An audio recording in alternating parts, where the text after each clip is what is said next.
Urban aimed straight for the dragon. The creature's bulbous eyes and enormous fangs grew larger as she pulled hard on the throttle of her motorcycle. Then the projection flickered over, engulfing her in cherry blossom red and tangerine orange before the virtual creature passed behind.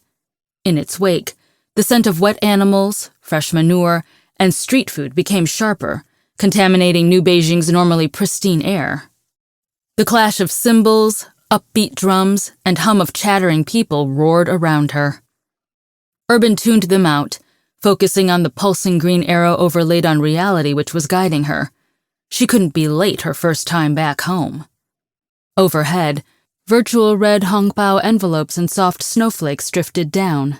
Further up in the sky, projected fireworks boomed and flashed, illuminating the evening with a dazzling display of color. Teeth chattering, Urban wished she had worn her smart suit. Having spent the last 2 weeks in the outskirts, she didn't have hers, for fear of attracting attention from the naturals who only had outdated models. Swerving, she narrowly avoided hitting a super clad in ancient armor and carrying a stun club. She accelerated again, weaving past a flyer with glowing neon green wings and an inventor surrounded by an impenetrable wall of hovering drones. The bots pulsed and formed words in the sky and drifted around the inventor like waves of the sea. Urban ducked to avoid them. Flames shot skyward from a woman wearing a colorful mask, and the frigid air grew warm from the fire. The artisan dipped her head behind her arm, and when her face reappeared, she wore a different mask. The crowd clapped. A camo shimmered into view out of nowhere directly in front of Urban. She slammed on the brakes, her tires skidding loudly, and the scent of burning rubber assaulting her nose. The camo, oblivious, waved at the crowd, then disappeared again. Huffing a breath, Urban slowed her speed to a crawl as she passed an artisan dancing on stilts, then wove her way through an Inceptor, Giver, and Aqua, completing the 8 gene pools. Year of the Horse, a virtual sign projected.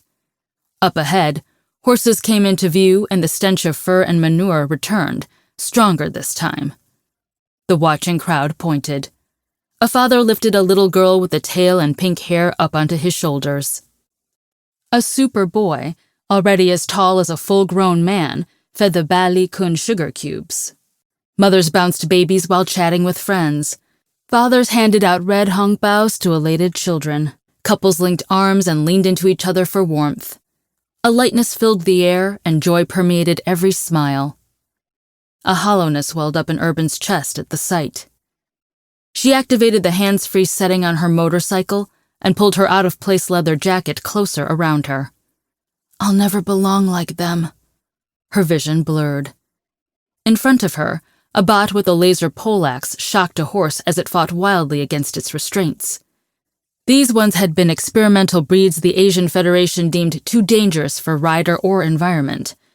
They were one of a kind, the last of their kind. An enhanced blue Yunnan aqua racer reared up, nearly shaking free the water bowl which encased its head and allowed it to stay ashore without suffocating. It snarled, displaying razored teeth. A Tibetan horse bucked and whinnied, sending pulsing speckles across its body, dancing. It stood 5 hands taller than the other horses and flung its mane, sparking with electricity. The crowd backed away from it, eyeing the horse and Sparks warily. Urban felt like these freak show horses on display. Ever since the games, when her soch had skyrocketed, she'd felt even more out of place, surrounded by a sea of people, and yet utterly alone. Even in the outskirts, she hadn't fit in. Now, returning to the metropolis, she remembered how much she stuck out here, too. I don't belong anywhere. Belong. The word ached in her thoughts like an old wound. Once the hybrid is found, I'll be able to live in the metropolis without hiding. But it feels 1,000,000 kilometers away. Urban ducked under acrobats swinging from bars, flipping in midair before locking hands and flying back to safety. They were one slip, one miscalculated swing away from plummeting to their deaths. How similar to Urban's own precarious act she traipsed every day, pretending to be enhanced.